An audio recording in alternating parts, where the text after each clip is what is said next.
Good morning, everyone, and welcome to this second session of the sixth SEFELI.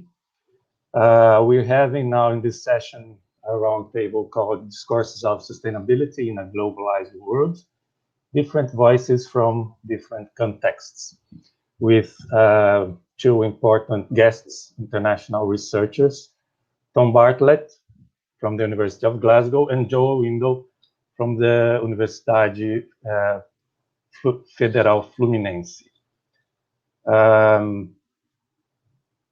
So we're having first presentation will be from Tom Bartlett, and then Joe Windle, and then myself. So I will introduce both of them now. I would like to call Tom Bartlett and Joe Windle to join me. Tom Bartlett is professor of functional and applied linguistics at the School of Critical Studies in the University of Glasgow. He has taught English in the UK, Europe, North America, and Latin America, and have previously held academic posts in the US and the UK.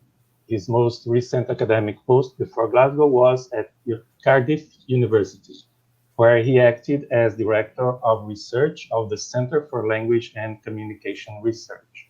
He specializes in teaching and researching discourse analysis and functional grammar. He has also worked as a consultant on Mayan language, Spanish dictionaries in Mexico, an advisor to the Media Monitoring Unit in Guyana, a translator for the United Nations High Commissioner for Refugees in Costa Rica, and as a lecturer and head of department in a US university. So welcome, Tom.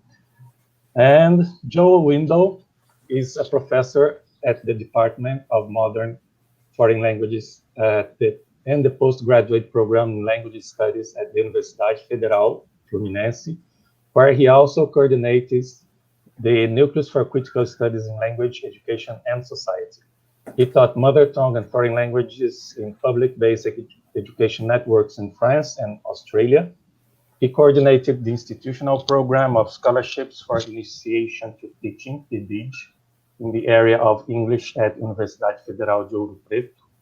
He participated in the development of curriculum guidelines for French and English as a second language in the state of Victoria, Australia.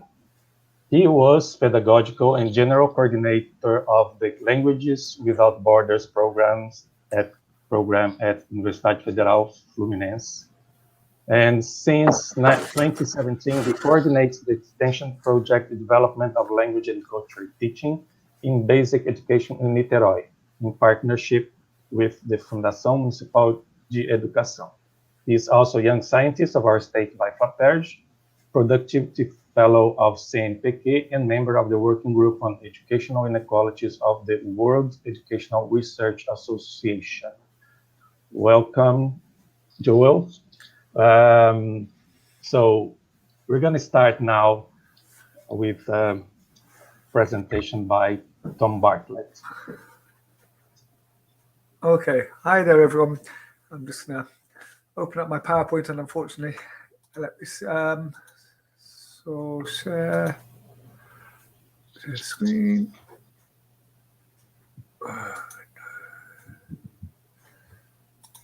And now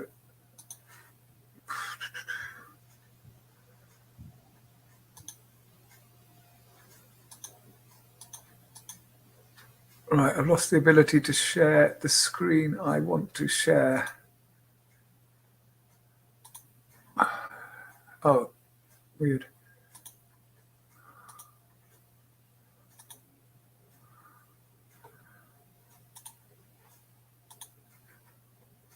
I might need some technical help there. It's not letting me share the screen that I want to share.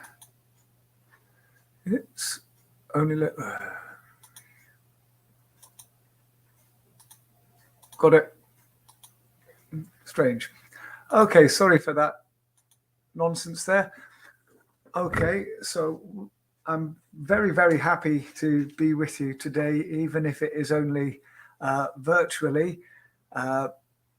A great honor for me, and very pleased to work along with Vanderlei and Joel. Vanderlei, who we've been working together to try and promote discourses of sustainability in different ways and trying to find connections between Brazil, between Sergipe and Glasgow, and also working with other universities as well. So what I'm going to talk about is the idea of sustainability and voice. And by voice, I'm talking about a socio-linguistic concept.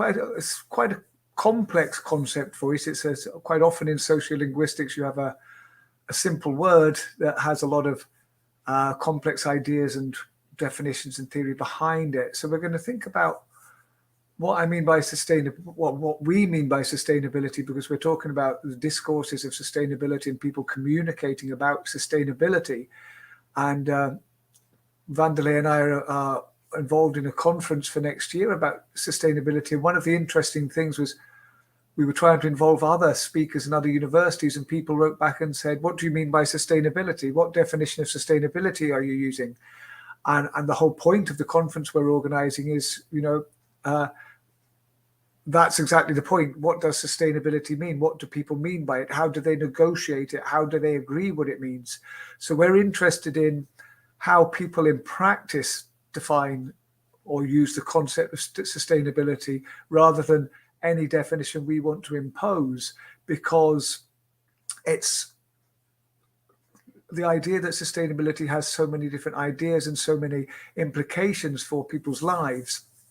That's why it's important to discuss it, because when people do come together, as people are at the moment, I'm in Glasgow where we're having COP26, the big international conference on sustainability is just about to start here in Glasgow. So hundreds and thousands of people coming here to talk about sustainability, but are they talking about the same thing? What do they mean by sustainability? And if they're not talking about the same thing, how are they able to have a conversation? How are we able to create discourses of sustainability? So on the one very simple way of thinking about it is when people talk about sustainability in the newspapers and in the press these days, it very often means environmental sustainability in terms of the ecosystem and the damage to the ecosystem and climate change and environmental degradation.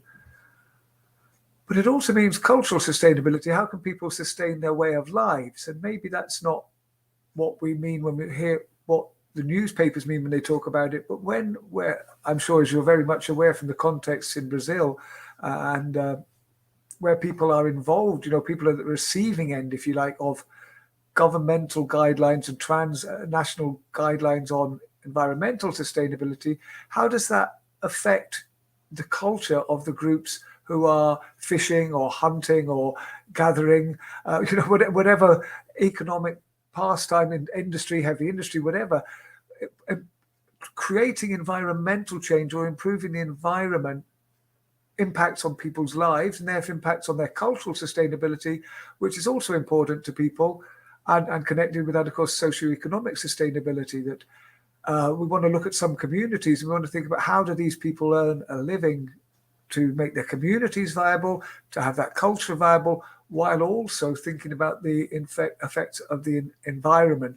So sustainability sort of brings those three elements together. I think always, whenever people are talking about sustainability in some way, they are thinking of all three aspects, but they might be emphasizing different elements at a different time, and they might come from different contexts where cultural sustainability or socioeconomic sustainability means different things. Is it the socioeconomic sustainability of the country, of the capitalist system, of whatever system, or a village or a community or a region?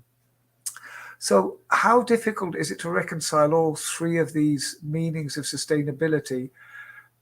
Not so much in terms of providing definitive answers, but in terms of creating the conditions for people to talk and to people to have productive discourse. I'm not really suggesting that any solutions are correct for environmental, cultural, and socioeconomic sustainability. What I'm interested in is how we enable people to speak about these things in a climate of mutual understanding and mutual solidarity, really. So how do we reconcile all these three ideas, and what scales are we talking about? Again, are we talking about national, global, regional, village? And maybe it's not the same scale for all three. We might be talking about environmental sustainability at the global scale, but cultural sustainability at the local level. So the discussion of sustainability becomes very, very complex. We've got to know what we're talking about and how these when we talk, how it interacts, how these interconnects with other discourses and talk. And that's where we get the idea of voice coming in. Because when we think about scales and who's doing the talking, we can think, for example, let's take just the very word sustainability and what it means. And when we're talking about sustainability at different scales, how different words, how different terms take on different meanings. So, for example, my family comes from an island community. That slide you see there, that was my father's view from his bedroom window when he was a little boy on the island of Barra in the northwest of Scotland, and it's a very small fishing community. And the slide that you see there is a picture of the blessing of the fishing boats by the Catholic priest. It's a Catholic island, by the Catholic priests in the summertime. You can tell it's the summer because there's some sunshine, and that's not so common in Scotland. So what I'm trying to capture in this slide is that the idea of fishing at the local scale within the local community is connected with religion. It's connected with the economy of the island, because fishing brings in most of the money to the island. It means that people can continue to get employment locally, and that means that children will stay on the island, or people will stay on the island for employment, so there will be children on the island. If you have enough children on the island, you have a school that works, and so it's connected with education. If the fishing starts disappearing, children will go to the mainland. They won't have their own children on the island. There won't be enough teachers in the school because the school won't be big enough. You won't be able to attract people. The shops won't be busy. Everyone will be buying online. And so fishing is connected with all these other terms to do with education, religion, culture, singing, and music about singing. So fishing means something very specific when talking about sustainability at this very small local level. Now, if on the other hand, you look at this picture from a website on environmental sustainability at the global scale, we see that fishing is one element among many other forms of land exploitation, terrestrial systems, marine systems, pollution, marine degradation, environmental degradation, and fishing is seen as one form of exploitation of resources that's connected with other forms of exploitation at a global scale. And it takes on a totally different signification. It takes on a different meaning because it is embedded or connected within a different system of meanings. So it doesn't actually mean the same thing. So when people in Barra are talking about fishing, and people talking about ecology on the worldwide scale are talking about fishing, they're not actually talking about the same thing, because it fits into a whole system of meanings, two totally different systems of meanings. So how do we get people to talk when the concepts they're using, the terms they're using, the background and the context are entirely different? How do we get people on Barra to think about the effects of fishing on the global scale? But at the same time, when people are thinking about the environmental changes caused by fishing at the global scale, how do we get them to think about the repercussions and the meanings of the laws and regulations being implemented at the local scale? Very complicated discourses. So if we're focusing down at the local level, because that's what I'm interested in doing my work, I'm interested in working at the local level to see how people talk about sustainability within their own systems, but also to try and see how we can improve the way that people have voice, and this is the term voice, where they're able to speak to power, where they're able to speak to, in Scotland, many layers of bureaucracy, the local level, the Scottish level, the UK level, not the European Union level anymore, national level, global level. So plenty of levels that they're talking about. When people are planning their own development, the way forward in they're thinking about all three aspects of sustainability in their community, cultural sustainability, socioeconomic sustainability, and environmental sustainability, having to think about all those things together at their local level. What I would like to see happen, and what's important, I think, is to see the empowerment at the local level to enable people to take control over their own actions, locally, but also how these are integrated at other levels. And so we can sort of see, do the local communities plan their livelihoods, their development, their practices, and do they carry out the plans for advancing, developing, sustaining their communities? And so we have one very classic system, paternalism, which I'm sure through the history of Brazil, Latin America, up until not so long ago, and maybe even still in some countries, have a very paternalistic view, the old feudal system in the early days of colonial system, where all power came from above. The decision about what local communities were going to do was decided from above, and the actions were carried out from above as well. Of course, it still happens all over the world, different stages of history throughout the world, but I'm sure you'll all be familiar with that as well. Then we have another system, advocacy, where you have maybe the community plan what they're going to do. They have the ideas of what they're going to do, but they have to get outside authorities, universities, whatever, governors, politicians to carry out those actions for them. They can choose what they want to do, but they haven't been enabled to carry that out.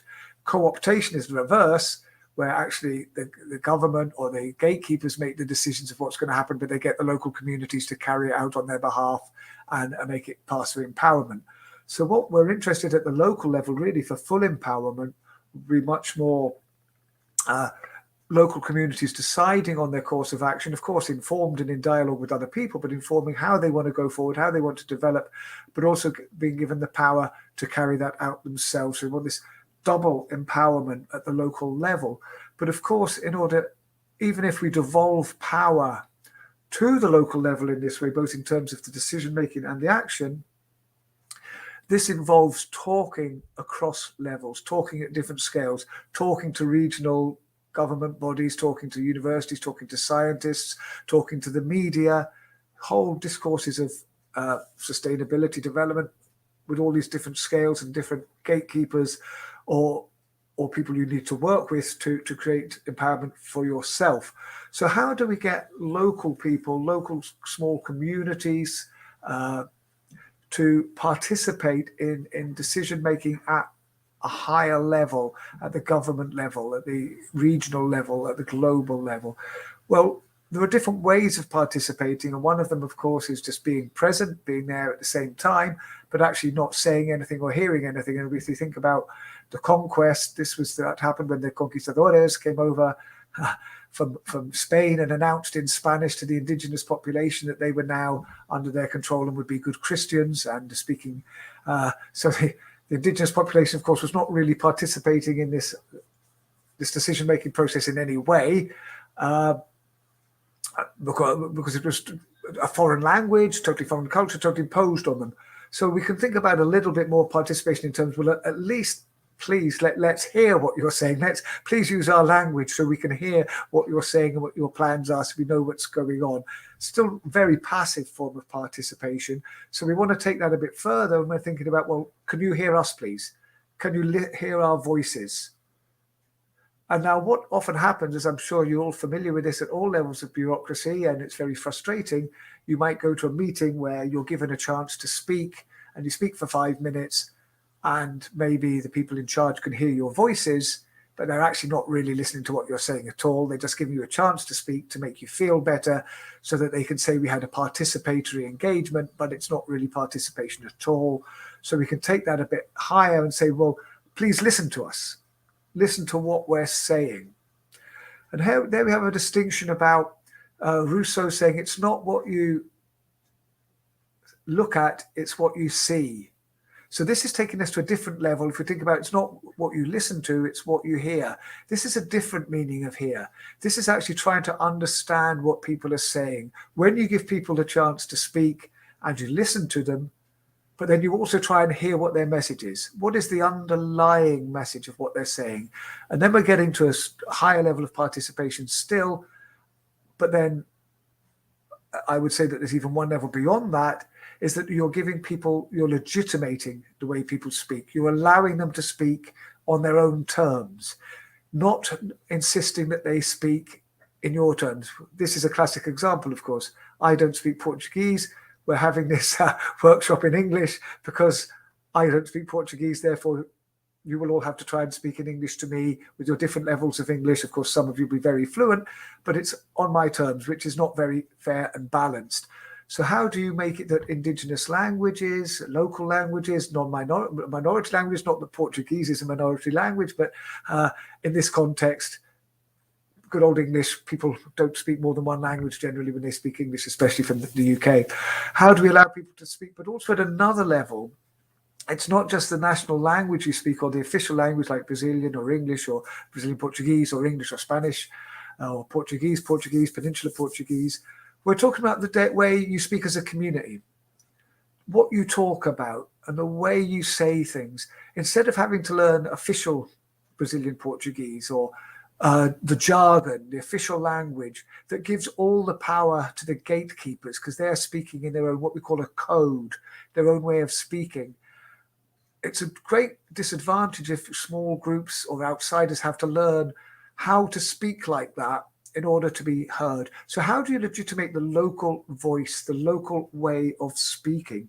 And this takes us on to what we mean by voice. In some of the development literature by Gertz and Gaventa, they talk about its participation, decision-making, product delivery, so actually participating. But that's still only a smaller, diminished version of voice if you're having to speak in the dominant voice of the gatekeepers, of the people in charge.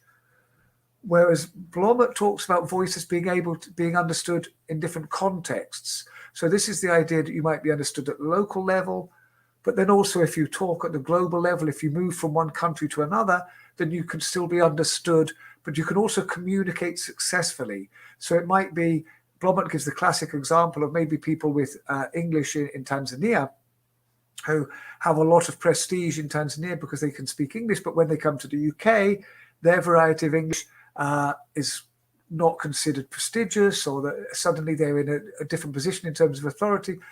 But more importantly, he talks about gatekeepers where asylum seekers in Belgium from Congo, when they're trying to prove that they're genuine asylum seekers, when they're proving that they actually come from the Congo, the way in which they talk about their lived experience in their everyday life that really is the way you would speak about being from a place if you really are from there. This isn't recognized by the gatekeepers, by the customs officials in Belgium, who expect certain answers and expect certain bits of information. And if those bits of information and that way of speaking isn't happening, then these people are refused asylum. People that they are not speaking in the legitimate code, even though they're speaking in their own voice. So voice really has got this double aspect. If we go back to Del Himes talking about voice, it's the capacity to be heard, for people to hear you, to be able to participate, but also being able to do it on your own terms. So if we think of all the things that are involved in language, the way we represent the world, the things we talk about, the relations between things, what are the things that come together in our own life? So if we go back to the slide earlier, being able to talk about fishing and education and religion and the economy of the island all together in the way they're connected in local terms, but also being able to speak with authority, being able to create solidarity. What are the tenor, the social relations that exist between people that are transmitted through voice? How do we manage to move that from one context to another? But also the way in which we speak. Do we speak in very homely terms? We talk about things in ways that everybody understands, talking about the here and now, talking about things that we all know, or do we speak in a sort of scientific voice where we talk about abstractions and generalizations and make predictions? These are all different ways of talking that we associate with different communities, which are the voice of those different communities. And how do we legitimate local voices in global contexts, but also how do we legitimate global voices, scientific voices in the community?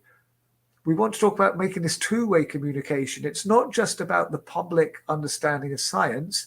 It's about how scientists understand the public and the community as well. How do we create this two-way dialogue where people are able to move between the local voice and maybe a transnational or institutional voice while still projecting their own values without having to give up their identity in the process?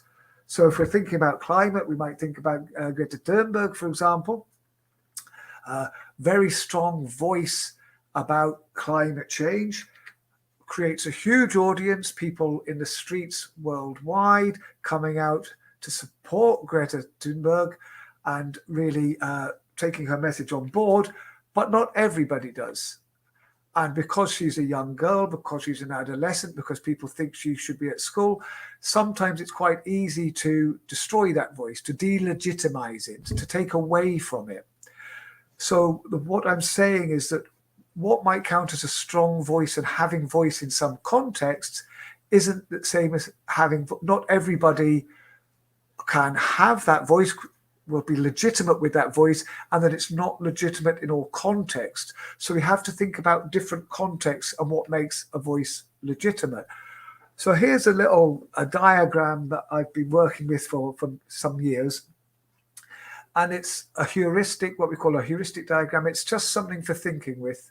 It's not the truth, it's not absolute, it's just a way of thinking about things, try and understand what makes people legitimate when they talk. And it started off with the first triangle, which has the apex at the top, comes from what's called positioning theory, a form of social psychology, where instead of analyzing psychology from the mind, from a neurological perspective, it analyzes psychology in terms of people's motivations and ways of acting in society. And so if we look at the bottom left-hand corner, what the position theorists, Rob Harry, for example, they say whenever we speak or whenever we do anything, we're taking up, when performing an act, by performing that act, we're taking up a position. We're doing something social. We're taking up a position, and that position exists within a storyline. So when we analyze behavior, whether it be spoken behavior, a speech act, or any behavior, we say, what's the position that that person is taking up through this act? And what's the storyline in which that position is embedded? And the arrows have got two heads because the storyline changes the position changes the storyline, and it's bidirectional, two-directional. Okay. So that was the original triangle. But to me, I thought that was just too descriptive, too universal. We could describe acts in that way about what people were doing, but I was more interested on the restrictions on that. What would make that legitimate? I can take up a position in any storyline I want, but will it be legitimate? Will people recognize that I can do that? Will people listen to me? So, for example, Greta Thunberg can take up a position of environmentalist before a left-wing, liberal, European young audience, but maybe not elsewhere, not in a different storyline. So to take up a position to an act, you've got to speak the right code, the means. What's the code? Do I speak in the local voice so that people will understand me?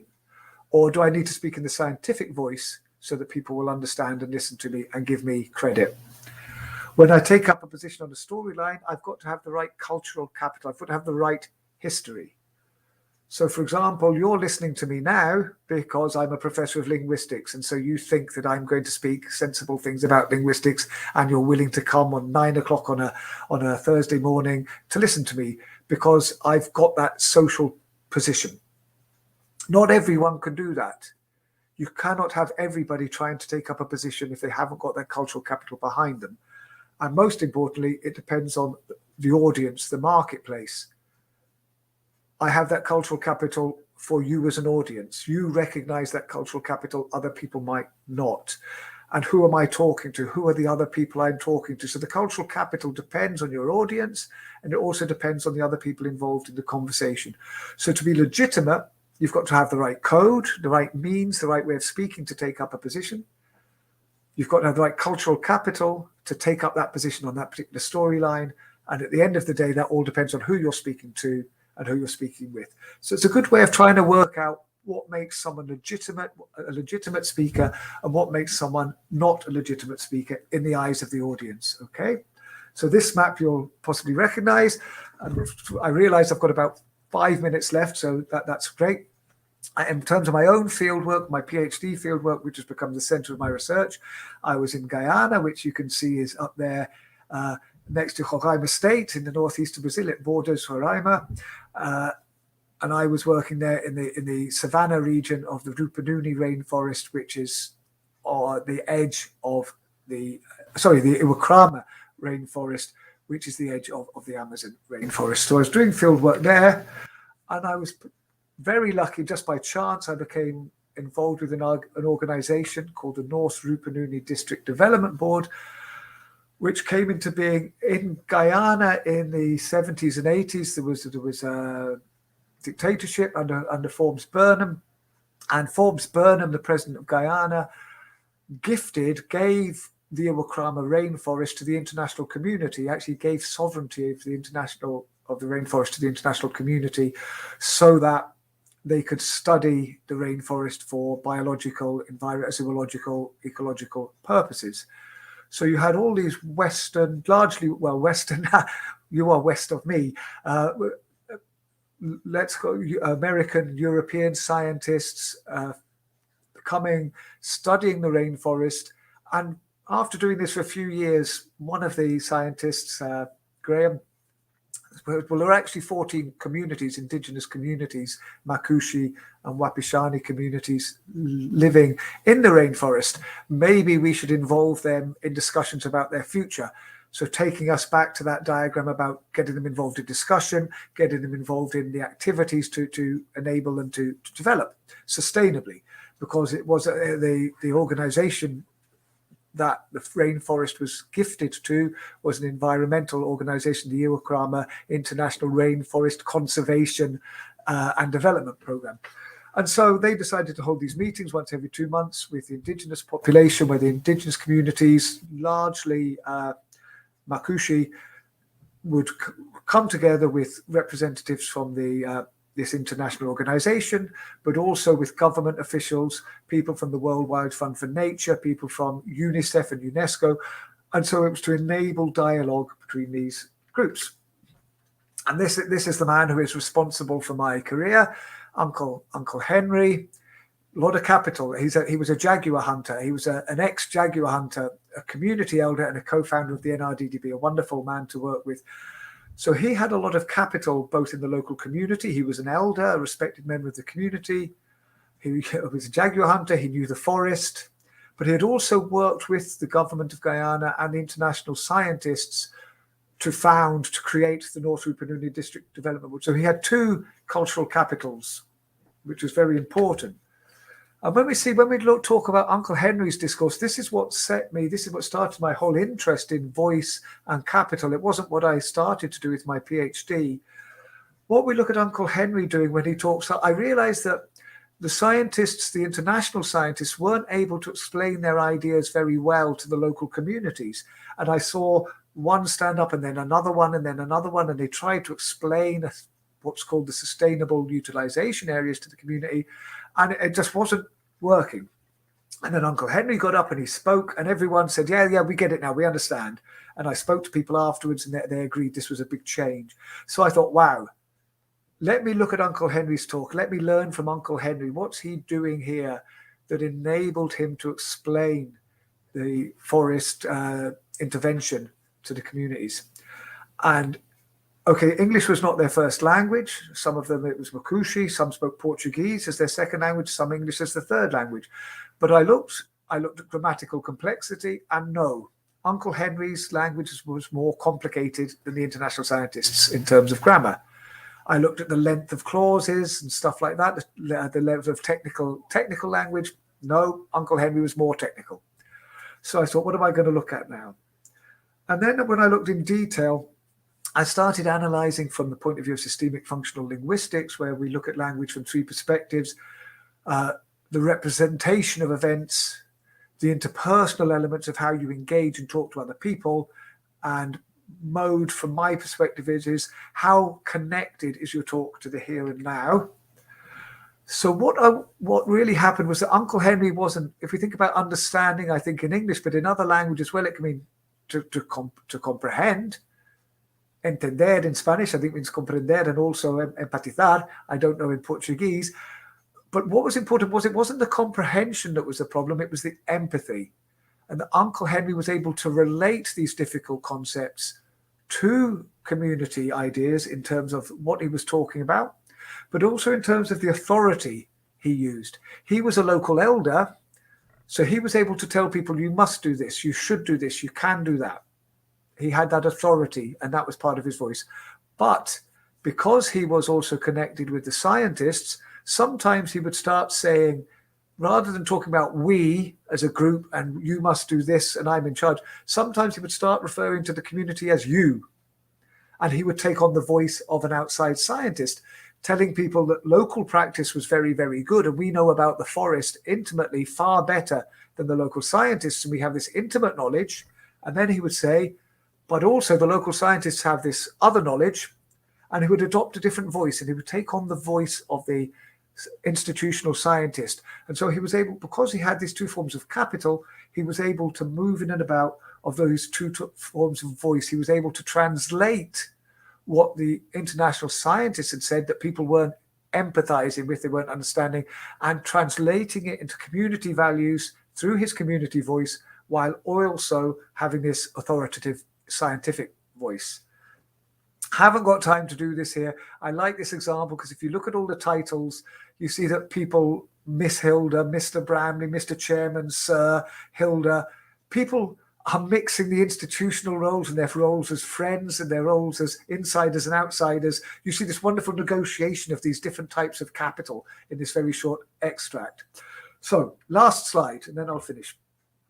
If we think about what I was saying at the beginning about the local community in Barrow, where fishing has these very localized values in terms of economics and religion and education and songs and dancing, all connected to fishing.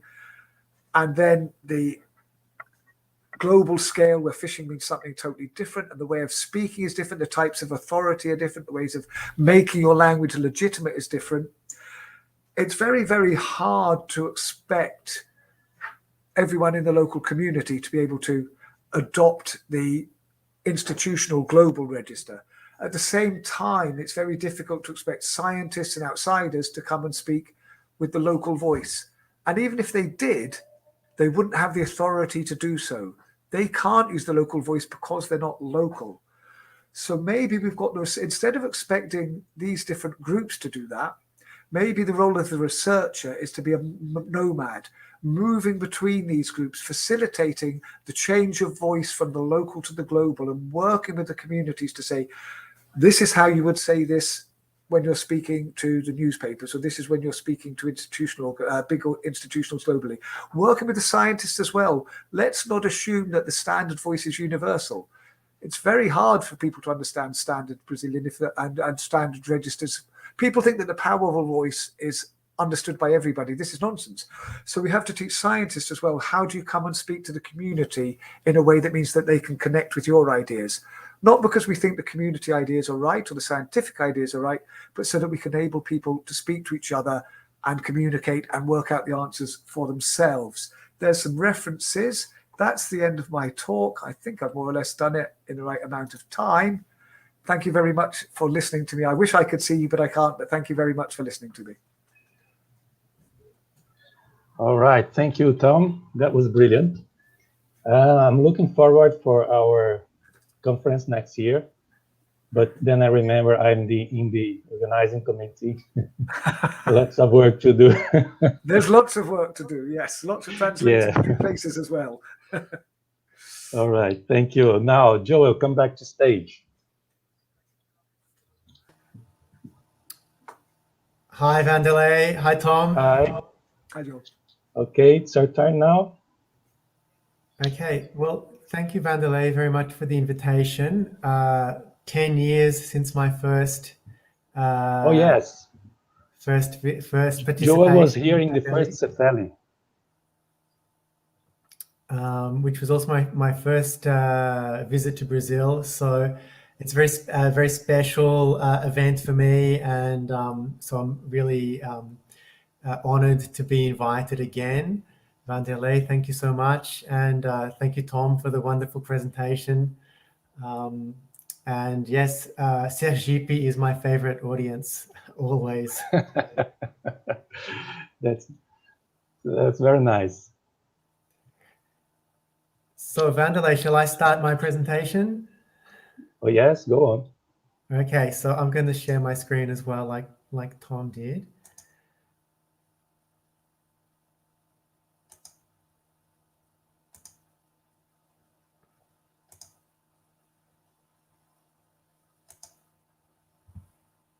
Okay, folks, so hopefully you can see my screen now. So I guess that my perception is a bit similar to Tom's in the sense about discourse being shaped by different types of authority in different spaces. And I'm going to talk about it using some other slightly different terms, although some of them are connected to similar authors. So thinking about how discourses of sustainability gain meaning through their circulation. So the global summit coming up in Glasgow is presented in different ways, in different spaces by different people. And that circulation is connected to a process of entextualization. Okay, so entextualization here refers to the socio-semiotic processes of reframing and narrating texts through which they are inserted into a new context and connected to broader discourses, which are historically sedimented semiotic repertoires and distinctive social relations. So I think that sustainability is a discourse that we often see in English language and other foreign language textbooks in Brazil and around the world. Almost every English textbook has at least one chapter on the environment or on sustainability. So in that sense, it's a very familiar discourse. But the way that sustainability is thematized or contextualized into language, second language and foreign language textbooks has some features that perhaps tend to maintain a certain distance between students and these discourses, which is something that Tom mentioned in terms of voice, right? So often the way that sustainability is thematized or contextualized is through illustrating the agency of other people in other places.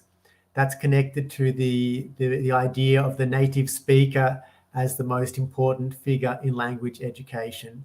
So we might see native speakers in an inner circle country, in a major city, discussing or acting in relation to sustainability.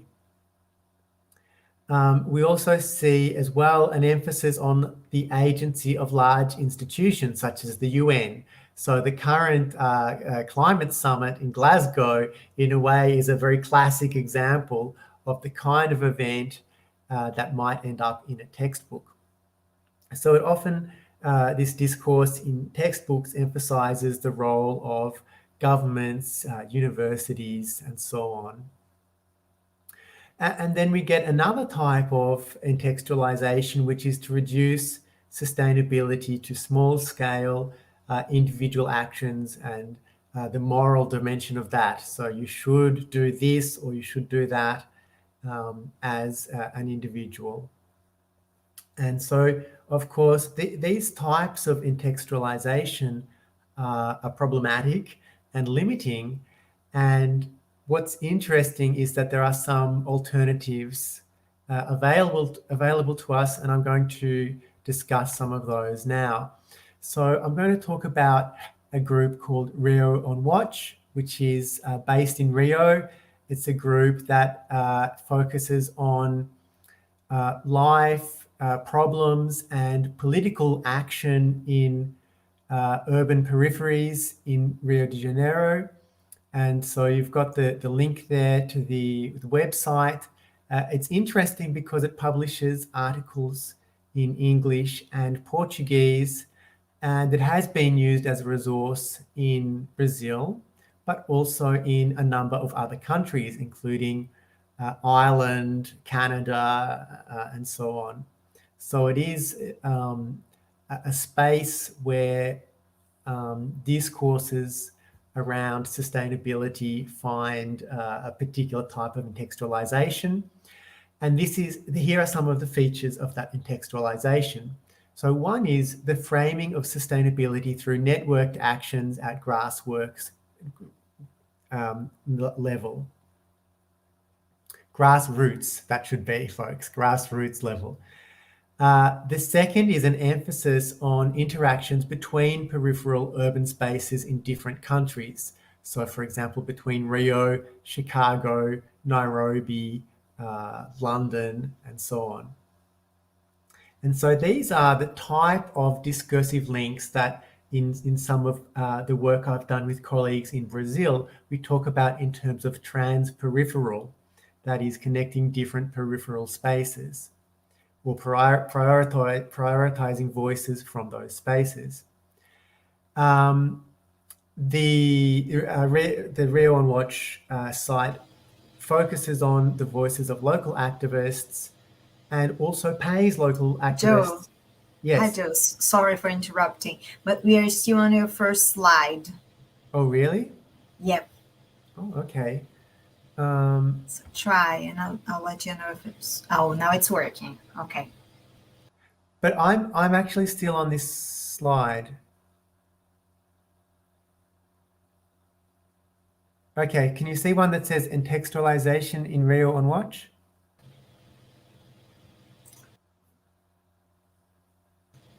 Yes, Joe. Okay. Now it's working. Thanks, Karina, for the You're welcome. For the advice there. So I'm going to leave it as it is now. Hopefully that'll keep going. It hosts bilingual events in Portuguese and English, and all of the articles are translated between Portuguese and English. So here is an example of some of these discursive features or features of contextualization of the broader discourse of sustainability.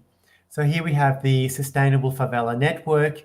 You can see even the semiotic characteristics are of a kind of a flow here of the title, the first international exchange of the Sustainable Favela Network, and different points along this flow are particular projects. So for example, Vale Encantado Cooperative, Rio de Janeiro, Polycom Development Project, empowering women in Kibera, Nairobi, Kenya. At the bottom, you've got the flags of the different countries that are involved. And so you can see up the top there, Detroit, Cantagalo, South Africa, City of God. And you can see there different actions there are photos of people who are gathered together. And of course, that the green imagery in the color of the text, and a bit of foliage there as well.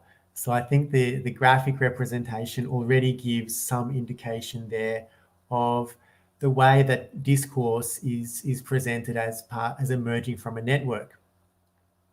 So here is one example here. It's Luis Cassiano in Parque Arará favela in Rio, who's been working on green roofs. So he's an actor, he's an activist, and he's been reducing the temperature inside people's homes by planting drought-resistant plants on his roof and on other people's roofs. So the green roof concept.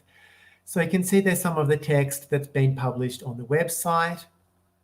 Here's another example, some more text, this time focusing on a project in Nairobi. So I'm not going to read all of the text, but you can already get the idea that it's fairly detailed. And what's interesting is that all of these people come together and talk together in English and in Portuguese, and some other languages too. So there's some Spanish as well and some French. And you can see that at the bottom, there's this clique aqui para português. Okay, so it's available, accessible in both languages. And here, I'm not going to play the video, but here's an example of somebody presenting from Chicago about the project there. And what I would like you to notice is that this is 18 minutes into a 2-hour debate or discussion. So the dialogical dimension is very evident. And here you've got the title in Portuguese. Primeiro intercâmbio internacional da rede favela sustentável 5 países apresentam projetos. So what is then the challenge for us as English teachers is to think about how this kind of journalistic and activist discourse can be transformed or contextualized, or in the language of Basil Bernstein, recontextualized for a pedagogical setting. So one challenge is that the videos are very long, the articles are very long. The articles are about 5,000 words long on average. And so we have classes that are 45 minutes or 50 minutes long. How can we work with these texts? So what I've been doing is thinking about how to work with headlines, with keywords, with hashtags, with some of the more simple actions that are suggested as part of these discourses, and thinking about how we could work with students at middle school level. And let me tell you, it's a really big challenge. I think that the task of adapting that kind of discourse into a classroom setting is immense.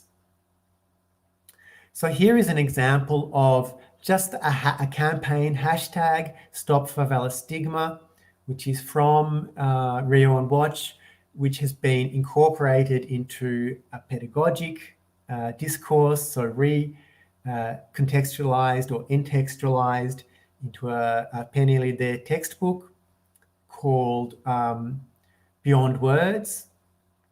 And so you can see there's just a very short text, basically the hashtag, and then some activities, 4 tasks which are focused on this hashtag and the article which is connected to it.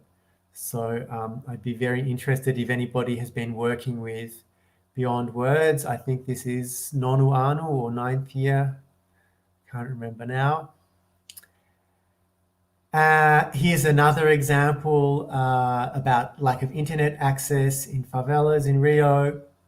So from Rio on Watch, and again, just a very short section of the text and connected to a graphic and some questions, a reading task.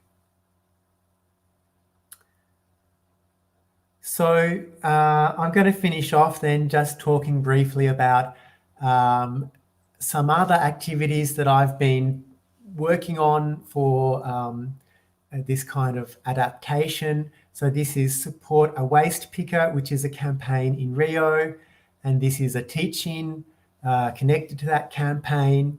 So the first task for students is thinking about who is present in this teaching. Who might these people be? So it's just some sentence starters here. Maybe he's I think she's, they are, guessing who the participants might be in this teaching, Support a Waste Picker, what kind of people might be involved in this kind of meeting, you know. So that's an activity that is very interesting to find out who students think could be involved in that kind of discussion. And then a short text which talks about the participants. So this is directly from the article about the teaching. So teaching, how does the pandemic impact waste pickers? And so here we go. Participants in the debate included Luis Santiago, president of the Cultura Recycling Cooperative and director of the Hedge Recicla Rio, as well as a member of the Municipal Forum of Waste Pickers of Rio de Janeiro. And I think there's another interesting thing about this discourse.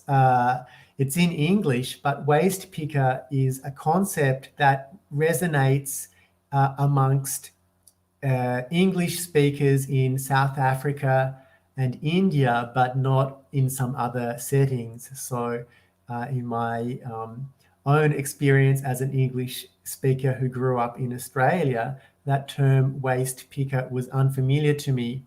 until I learned Portuguese and heard the term catador de lixo, and then saw in this translated text that represented in English as waste picker. So the next activity for students was to identify the names of the participants and their roles. So that's fairly easy to do with a text like that, because it's basically a list in terms of the structure. So that's it's an important activity though, because I think it connects to what Tom was talking about in relation to who has authority, who has social or cultural capital, and where does that come from?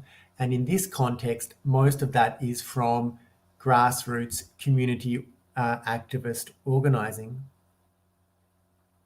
So the next task for students here is to advertise the teaching. So how could you advertise this meeting in your own social networks?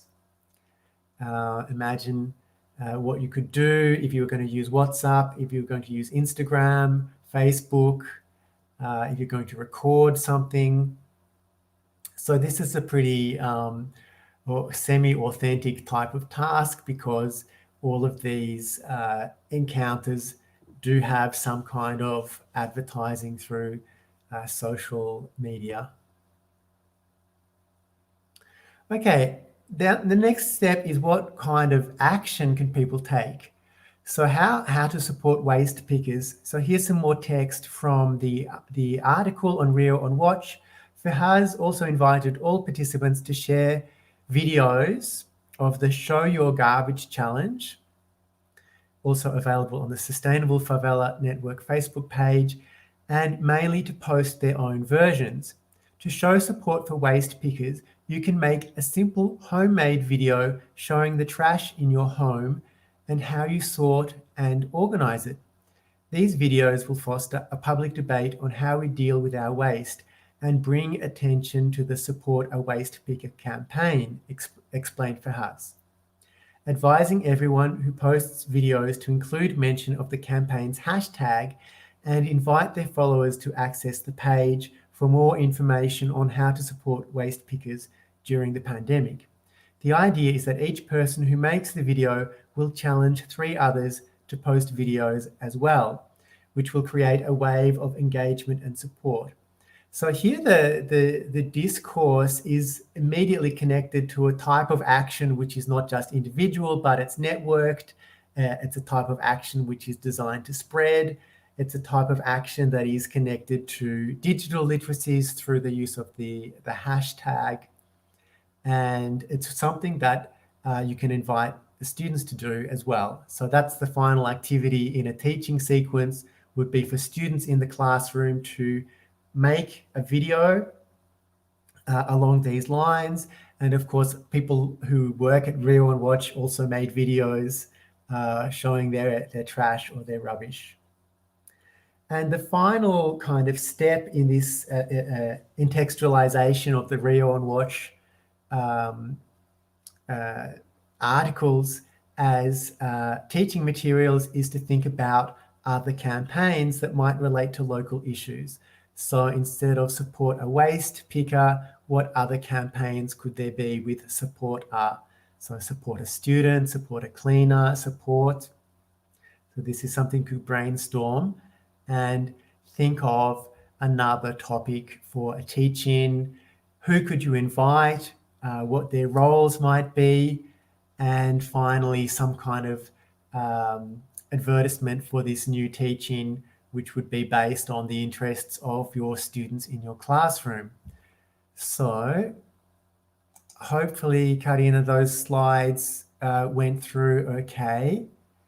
And that's it from me. So what I've tried to show is how there are some alternative, thanks Karina, alternative resources that place authority on community organizations and activists, that these resources are sometimes available in multiple languages, they're available in video, they're accessible easily, but they can also be quite difficult to use in a classroom because they are dense, they require very extensive vocabulary, as well as going over a range of tenses and so on.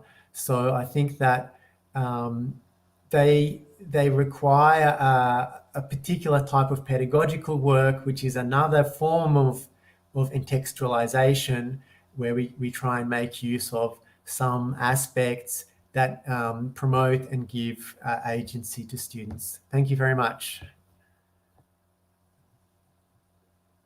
Okay, that was Joel from the dark side of the force. So it's always nice hearing you, Joel. Do you want us to play the video? We still got some time left. Is there time? Yes, there is. Yeah, sure. Yeah, so I've asked our technical help to Jason just to show a short excerpt from a video. The first part is an activist from Rio just talking about those green roofs, and the second part is an activist from Chicago.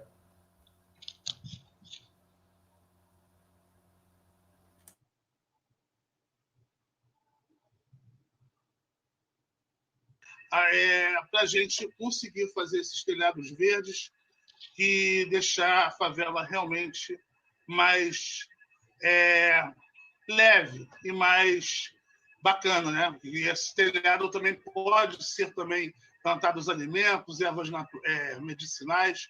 Então, eu acho que tem tudo a ver para a gente, né, botar consciência aí para a gente ter uma vida um pouco com a qualidade de vida melhor, mais sustentável e bonito, né? Deixar a favela bonitona. É isso aí, esse é o meu recado. Não vou me alongar muito, porque eu quero fazer gravadinho em 7 minutos. É isso aí, gente. Eu passo a bola. Muito obrigado aí pelo espaço. Estou aí preparado para qualquer pergunta. Vamos junto nesse dia bacana aí, que é esse evento maravilhoso. Vamos junto. Obrigado, Cassiano. Parabéns, meu amigo. Você tem atuado para deixar nossas comunidades mais sustentável. Já de antemão te informo que você, a sua tarefa e a sua atuação nas nossas comunidades tem atuado diretamente para a implementação de alguns dos objetivos de desenvolvimento sustentável. Você vem contribuindo, por exemplo, com o ODS 11, Cidade e Comunidade Sustentável, com o ODS Combater as Mudanças Climáticas, o ODS 13, e principalmente atuando por uma moradia melhor, e o ODS 15, né, Vida sobre a Terra. Parabéns pelo seu trabalho e atuação para tornar nossas comunidades um local muito melhor. Então... Eu acho que desligou seu microfone, Mauro, não? Oi, vocês conseguiram ouvir o que eu falei? Sim. Tá.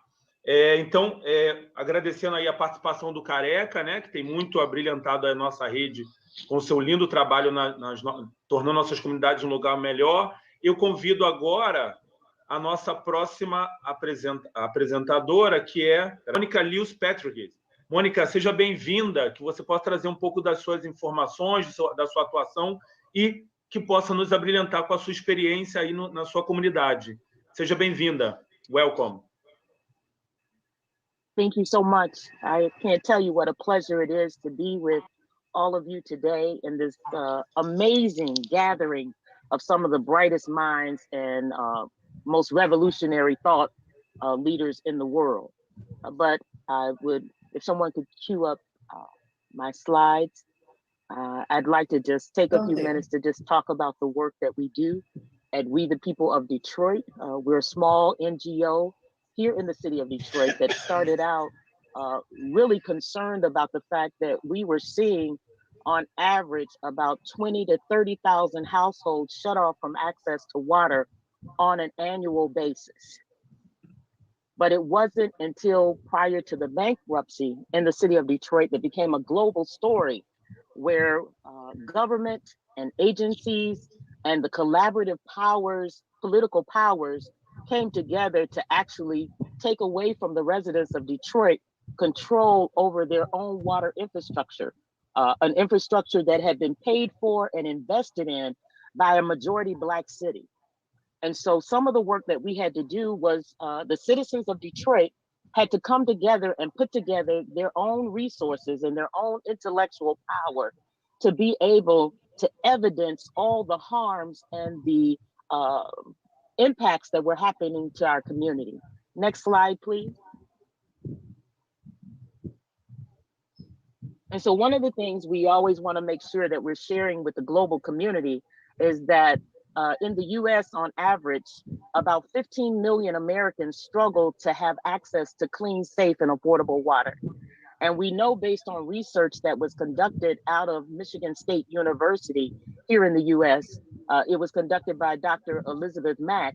She had already predicted in 2017 that across the US, we would see by the year 2022, about 35.6% of the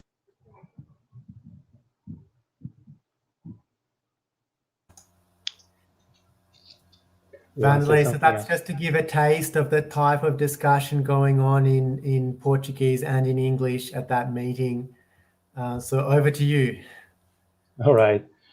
Thank you, Joe. So as you mentioned, you were here at the first SEFELI 10 years ago, and there are some pictures of you in this, the ones that Joe Biden took, and Really? we are playing some pics from that event, and you are there. All right. Thank you. Now it's my turn. I think it's the first time I'm sharing something here.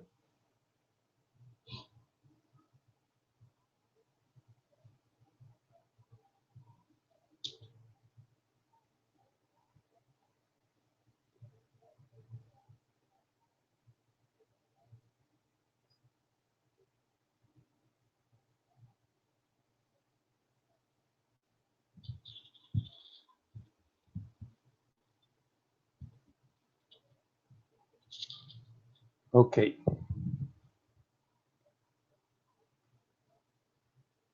Let me just check here.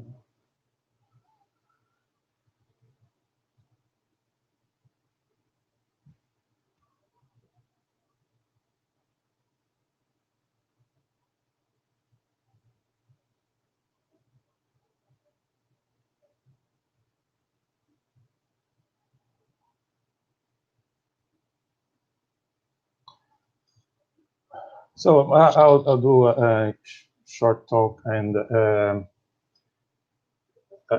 I think I will stray a bit away from what they're talking. And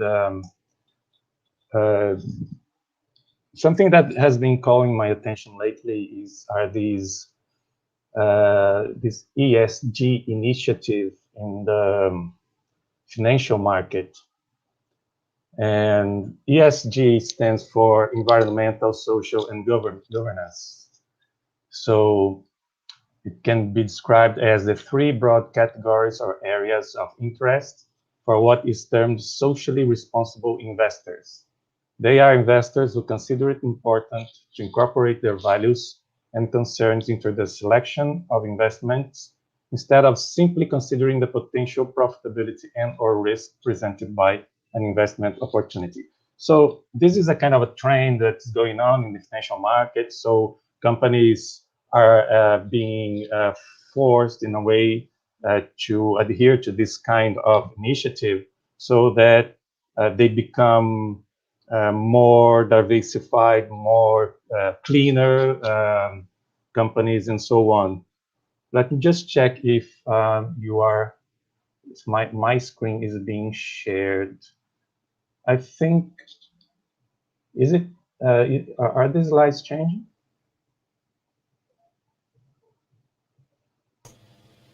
Vanderlei, não está no modo de apresentação, não. Você tem que pôr no modo de apresentação. Onde? F5, geralmente você está usando qual programa? Ah, tá. Mas tá lá onde eu estou, na minha tela, está como apresentação. Então, na minha tela está como apresentação.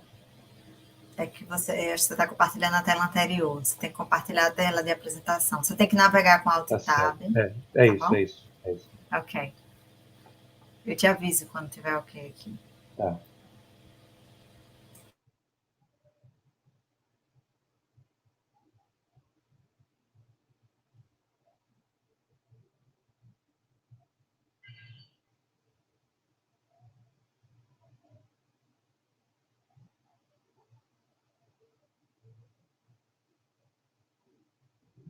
Yes? Yes. Okay. We can see the ESG slide. Is that? Yes. Okay. Yeah, thank you. That's what we were talking about. I was talking about. So it stands for environmental, social, and governance. What that means then, it's actually environmental, social is related to being diversified in representation as well, so that these companies have are different social groups represented in especially in the boards. And governance is related to decentralization, so that it's not a company that is run by a small group of family and with no change in direction and things like that.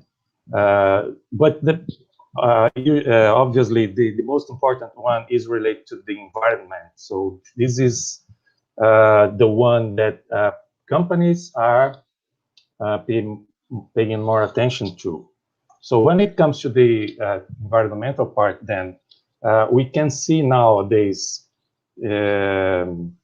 new expressions popping up, like green energy, green money, which is quite interesting, carbon market, and many others. So I cannot say exactly where this comes from, but these companies are getting some pressure from the financial market, so they get clean, and then there is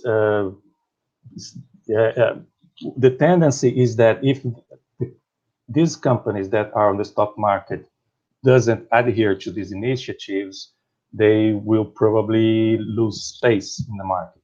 Okay. So it's the financial market itself that is putting pressure on them. But they have this double objective to decrease the environmental impact, but without losing profitability and attracting investors.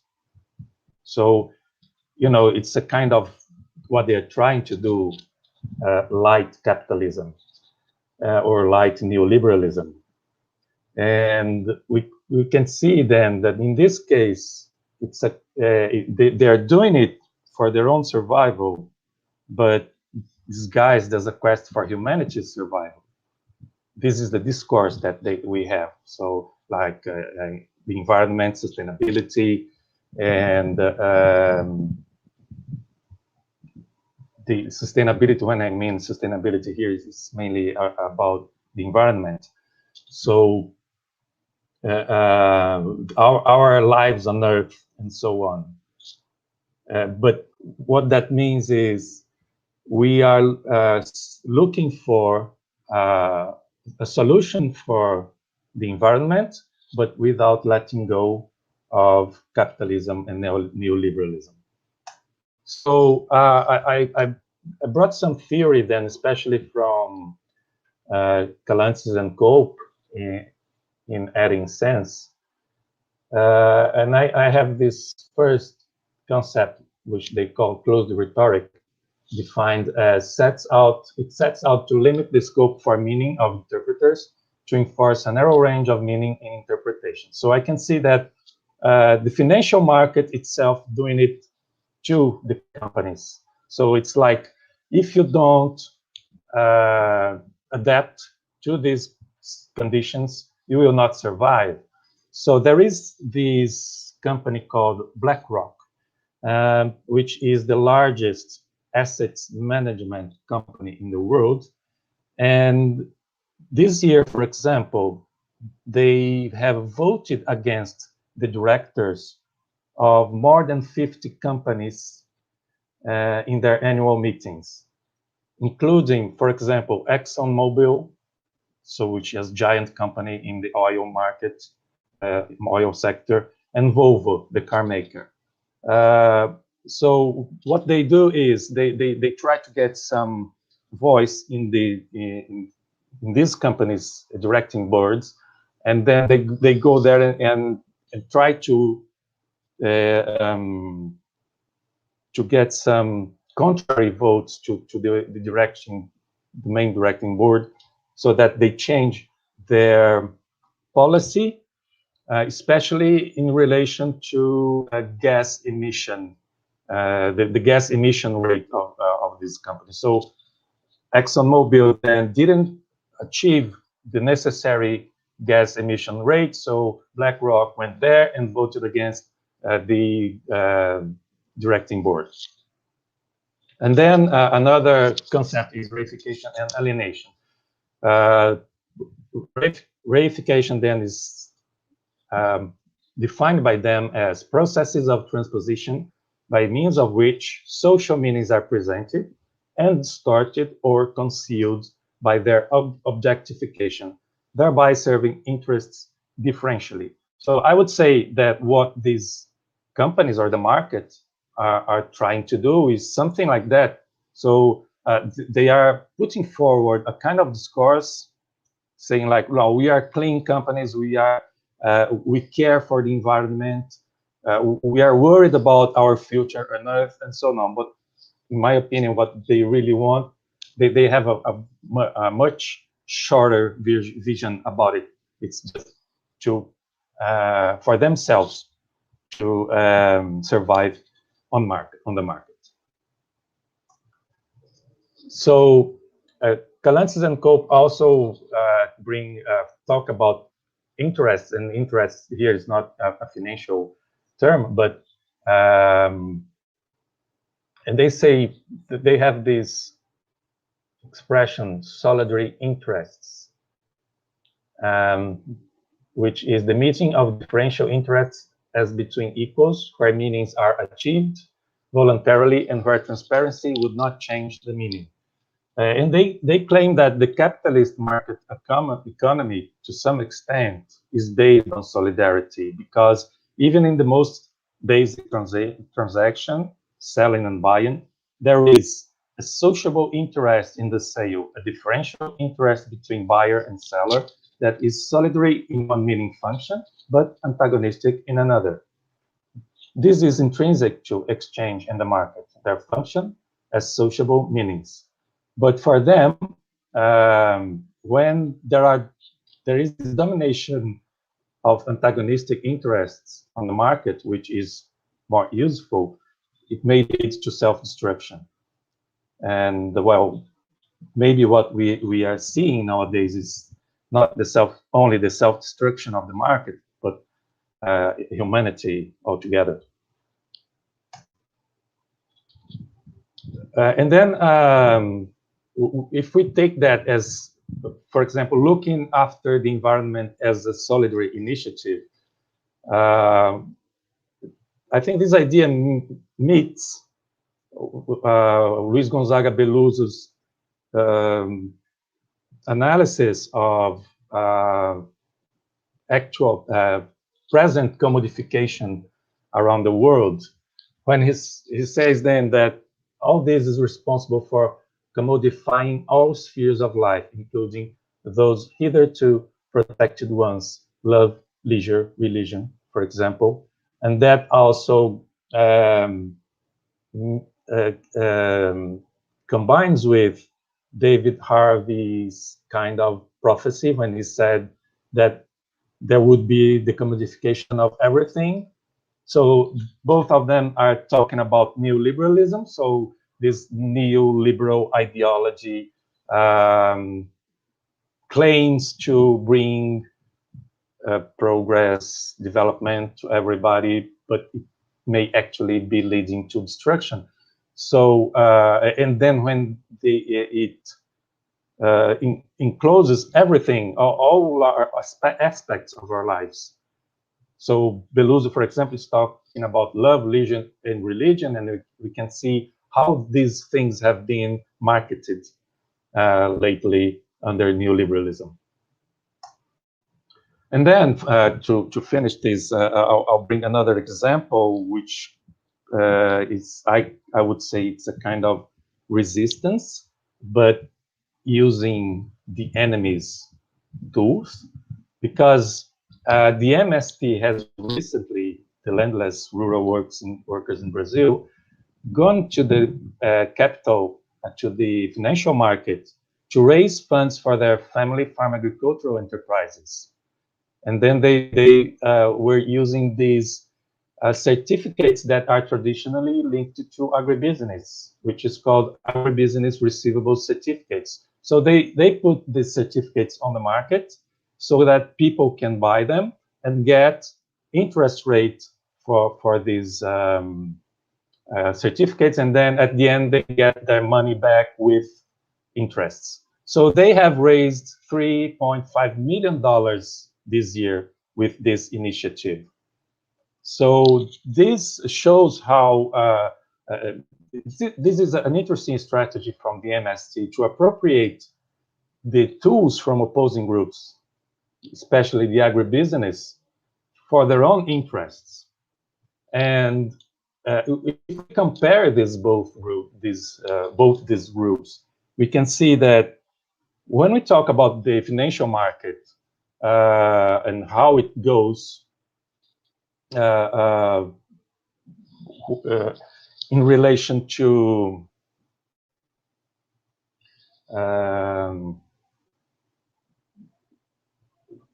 commodities, for example, soybeans, coffee, sugar.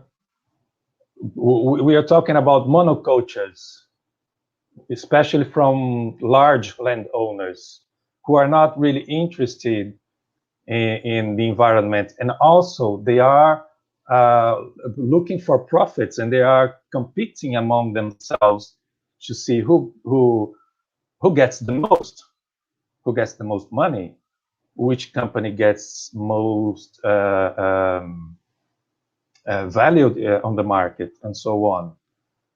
So, which is the kind of thing that I don't think will actually lead to some kind of environmental awareness overall. So the MST, on the other hand, they're not on the market for speculation. They went on the financial markets only for raising funds for their cooperatives, which are based on small landowners, polyculture, as we can see in the picture, crop diversity. And I mean, when I say crop diversity, it's not only about having different crops on the land, but also different types of that same crop. For example, different types of rice, and not just one, different types of coffee beans, differently from companies like Syngenta that has come up with these GMOs, generic modified organisms, and where only one type of crop can be used with these under this technology. Okay, so there are lots of things at play here, and it's quite interesting to see how the MST adopt different actions and discourses in order not only to survive, but also to maybe bringing what Tom was saying, be heard, be listened to, and be legitimized as well. Because when we analyze their history, we can see that it is a struggle all of the time for that, especially to get legitimized and to be heard and listened to, not only from authorities, but from population overall, and also bringing some profits for this as well, so that the whole population can benefit from its initiatives. Okay, so that's all from me. Thank you. And I think we may have some questions for the members of the table. Here, no, not here. Okay, I'm back. Yes, we have some questions and comments.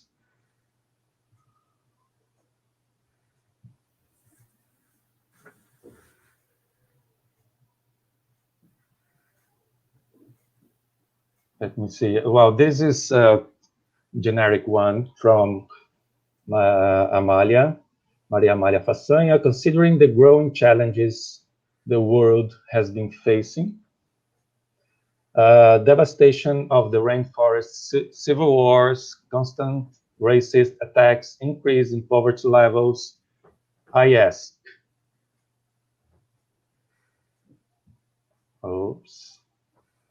can schools help break the flow of destruction and embrace a project of social justice?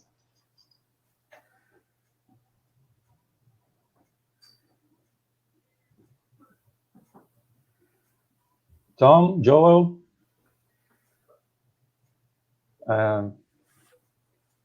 Joel, can you hear us? Tom?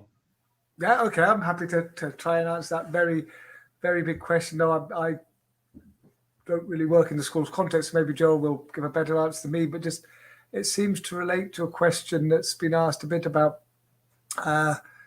critical discourse analysis, which is where we look, what everyone's been doing here today, really looking at text and analysing how people talk, but not so much from a theoretical point of view, but to try and embed it in social context and try and change, and how much a little bit of disappointment that change hasn't happened maybe as much as we would like. I don't know what we thought we would do as scholars and as academics with discourse, and I think it's, from my point of view, to answer that question, I'd perhaps answer it in terms of the school.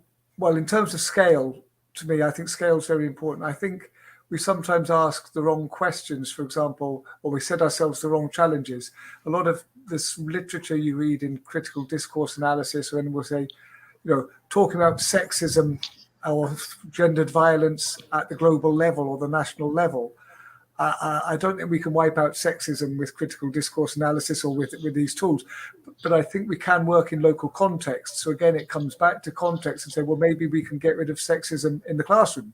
Maybe we can create a community with better representation of gender, better gender treatment in the classroom, and create this small community where things are better, or in our workplace, in our institution, in our village, and work at that level, because we can see the mechanisms of how people talk to each other and how they associate with each other, and how they not forget and work on that, never disconnecting that from the bigger context and how that influences what goes on in the small context. So why people behave the way they do and come in with the attitudes they do, why the classroom is shaped the way they do, but sort of so focusing on the small scale and, hoping bottom-up change. I think change does come from the bottom up, and I think we've got to try and create that. So that means focusing on the bottom up and changing people's attitude to the small level, not thinking we can wipe out sexism or stop the burning of the rainforest overnight. So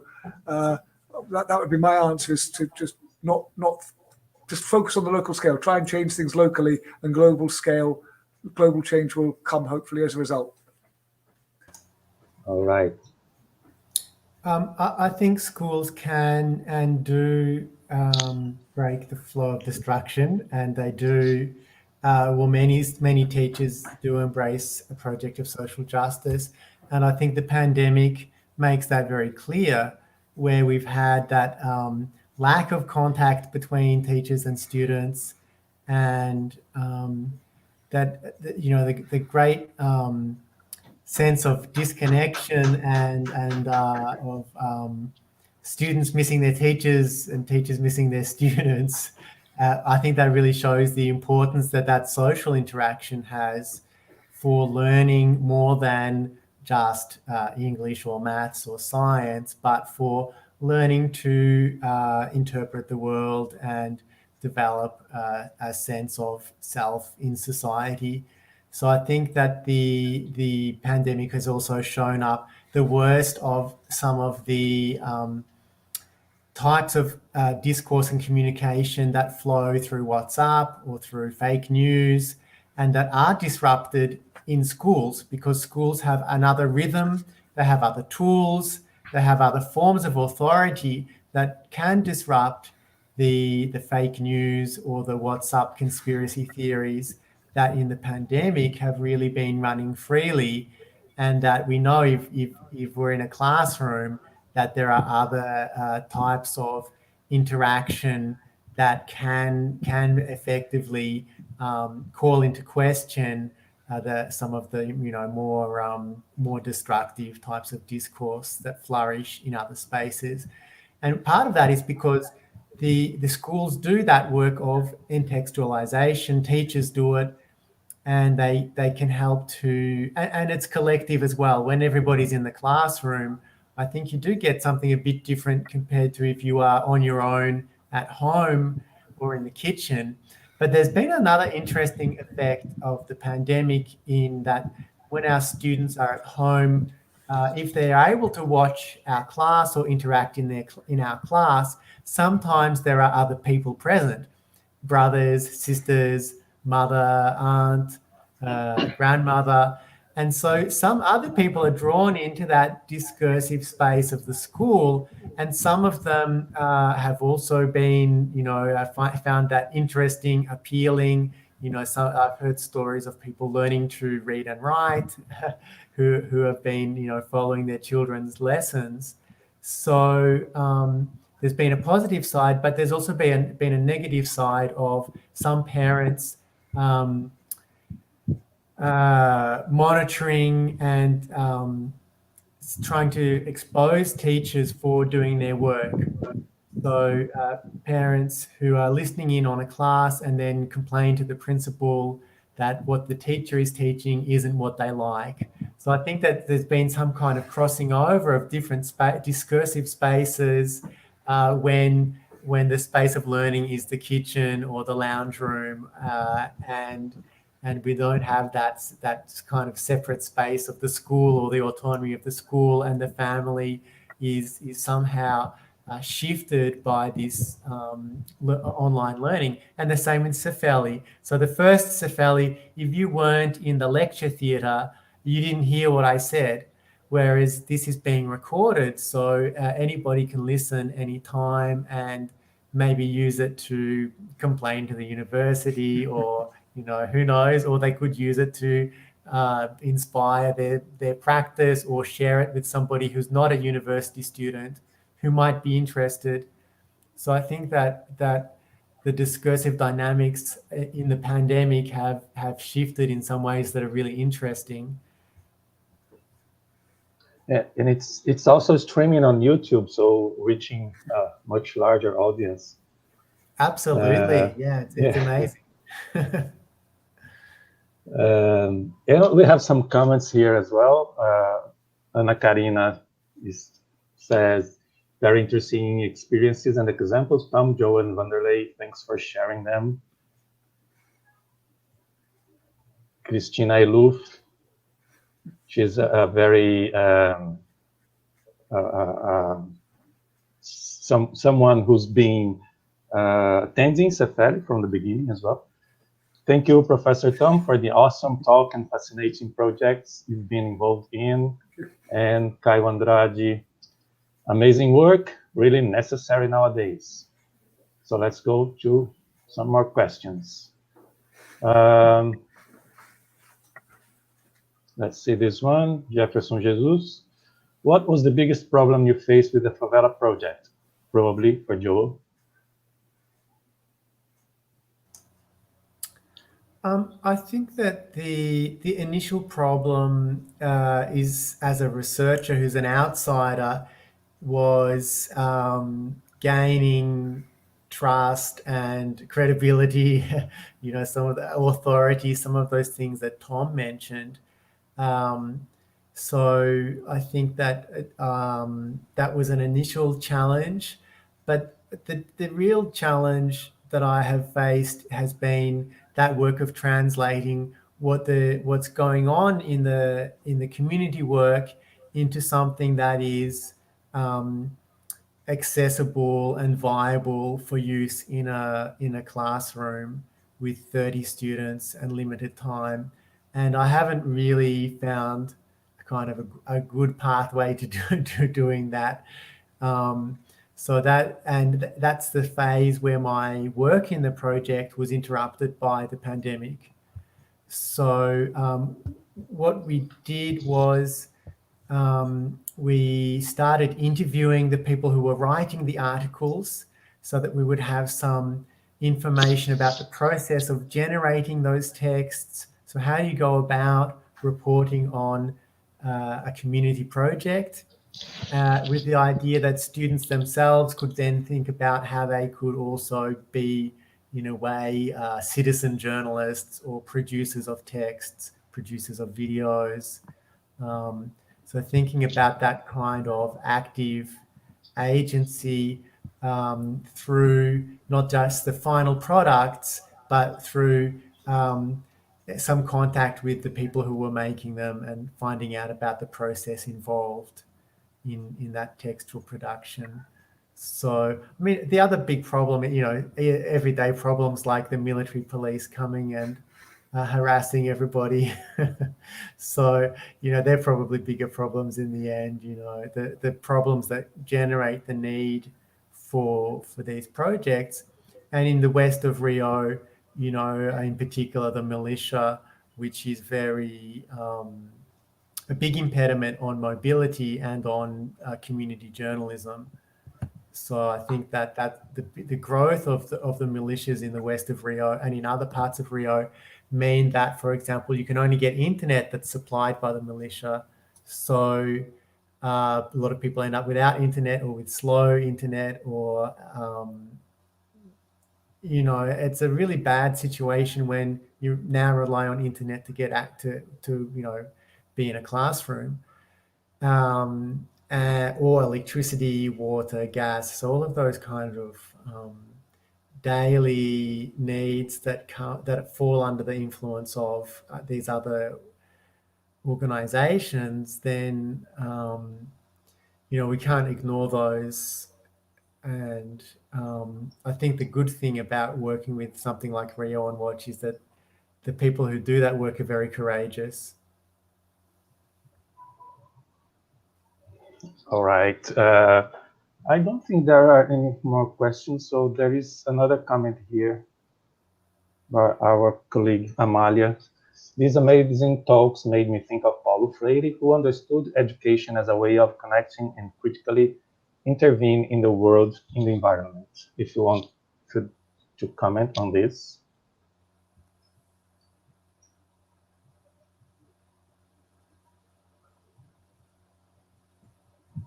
Something I'd like to mention is,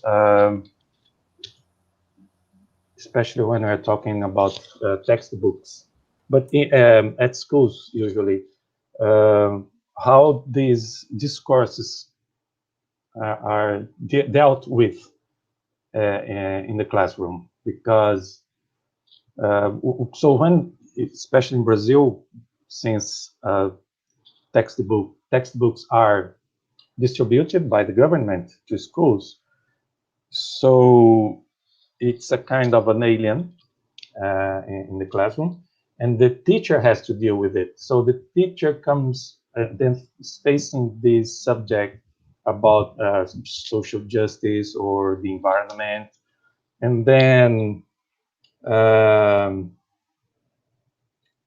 don't know how we can think of this. Think of working critically with this when it comes already. It comes ready from somewhere else. I don't know if you mean what I'm saying. It's especially about the environment. The environment is something sustainability and so on, it's something that is pervasive nowadays, and it's common sense already. So sometimes I think it's just dealt with like mechanically, and just because it's there or in the book and in the program and so on.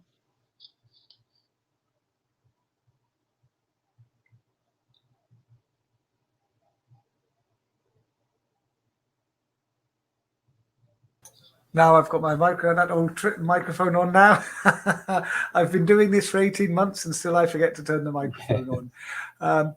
That's a really interesting question, because it made me think about in the Rupununi, the Rupununi Savannah, the area of Guyana where, on the edge of the rainforest where I was talking to these people, there was Paulo Freire school, the Escuela Nueva. Sometimes, for some reason, they use the Spanish rather than the Portuguese, but I assume it's just the Escuela Nova or something like that. But the Escuela Nueva, and they were being introduced. And part of the reason for that was, one of the things I was interested at was not just the content of knowledge, but the way knowledge was passed on in the community traditionally, as opposed to how it was passed on in the schools through official textbooks. And I haven't thought about this for a few years now, so I'm really happy to hear that question again.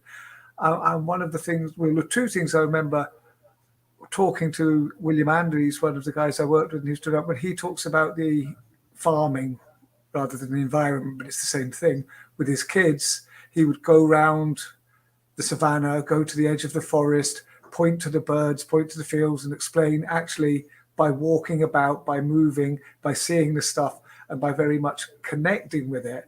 And therefore teaching in this very sort of embedded, contextualized way, very different from what Vanderlei was just talking about there, the knowledge in the school books. It was not only taught in this decontextualized way, but subjects that were totally irrelevant to the children's lives. And so that one result of this was when you got children from the Rupununi, indigenous children would get scholarships to go and study in Georgetown, the capital of Guyana, and the failure rate was very high. They didn't do very well, because the knowledge they were being taught was just totally disconnected from their lives. They weren't interested. But not only that, it was of no use to them when they were back home. There was no need learning about monoculture crops and rice farming on a huge scale when your own farming experience was in small plots with very different crops. And so what the Escuela Nueva, one of the things it was trying to do, as well as engaging the children in a new way of learning, obviously a more participatory way of learning, was to make the education much more based on what was important locally, as well as the ways of communicating. So I think the idea of getting the conscientization, or that idea of making people think about what education means for them in their own social situation, but also how that came into Escuela Nueva and the various projects like that are based on Freire's pedagogy.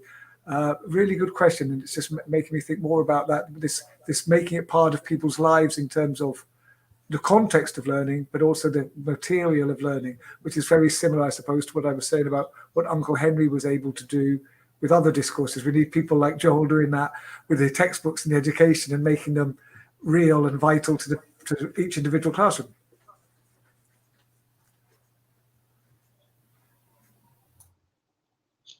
Well, that reminds me as well of Kanagaraja, when he brings this concept of assemblage, and where there are lots of where the context is part of the text. They're not separate, and combining different modes of meaning making. Maybe he doesn't use the word multimodality, but I think polysemiosis. And in that case, not only language, but space, body, objects, in this case, the nature itself. So it's not something that is lodged in the mind only.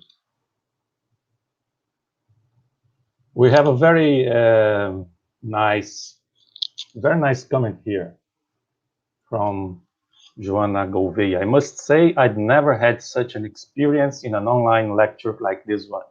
Thanks a bunch. I'd never heard that either, Joanna. Thank you. I think we have one more question. Again, Jefferson Jesus again. What do you think about the collab from some private industry and university? Oh, well, that's a thorny one.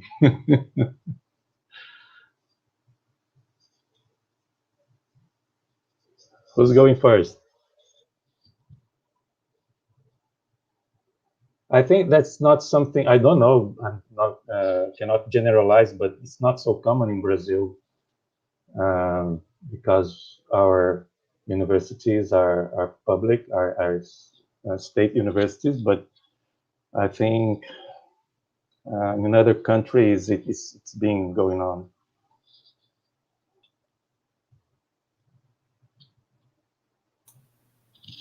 Maybe I'll make a comment there. It's an interesting one. And I think it reminds me of after being in Guyana, we were living in Washington, D.C., where my wife was working.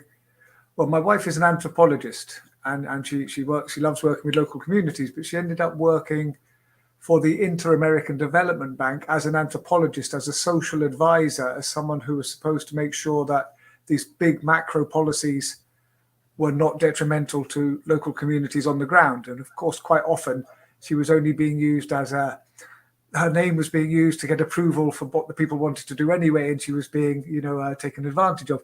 But there was a big demonstration against the World Bank at the time.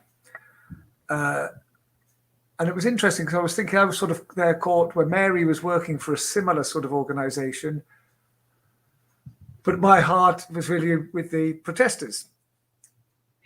But there's a thought that there's no point protesting if there's not someone inside the organization who's going to listen to you. So it's not just a question of having one side and the other. You need people inside who are going to sympathize with some of the things that you say so that they can create change within that organization. Otherwise, you're just protesting what we call virtue signaling in social media, when your protest is really just saying, I'm very good and I've got good political views. Unless you really want to make change, you need people to hear you. And so you need people inside the organization who are going to do that. So instead of just seeing the World Bank or the private industry as the devil, we've got to sup with the devil. See it as a chance to get involved in that organization, to speak to people, to change that organization. Yes, it's very, very dangerous, and probably 99% of the influence will come that way. But if it's happening, if the university authorities or other people are making it happen, that's your chance to speak to these people. And it's a chance you wouldn't normally get. So maybe try and see what advantage you can get to communicate and to find where the points of common ground are, where you can talk about the same things, and where the cracks are in their discourse. So you can start opening up the cracks in their discourse. Very small level again, but I agree it's largely negative. But if it's happening anyway, it is your foothold, your chance to start speaking to these people in these organizations to try and change those organizations very, very slowly. So that would be my only comment on that. Okay.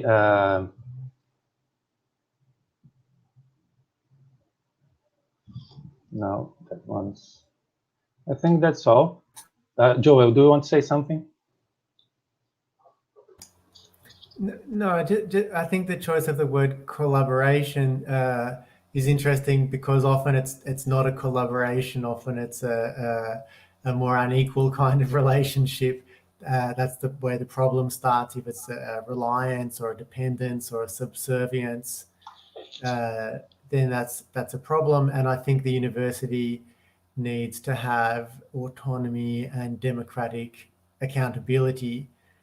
I know of some cases where senior university administrators have been anxious to please political or business interests and therefore have been very timid or have stopped research that may be politically not viewed kindly by particular groups. And in Australia, particularly by the Murdoch press, which is very powerful. And one bad editorial from the Murdoch-controlled newspapers is enough to kill any project. So, I think there's certainly a lot of pitfalls there. But I think one good thing about Brazilian universities is that there is quite good democratic control, including elected deans and elected chancellor, vice chancellors. So yes, that's my only comment on that one. All right, thank you very much. I think that was a very nice conversation we had this morning, and I'd like to thank you both for accepting our invitation and joining us in this event, sharing your researches and knowledge. Thank you, and I hope to see you again soon, maybe in person. Thank you. That's all for now.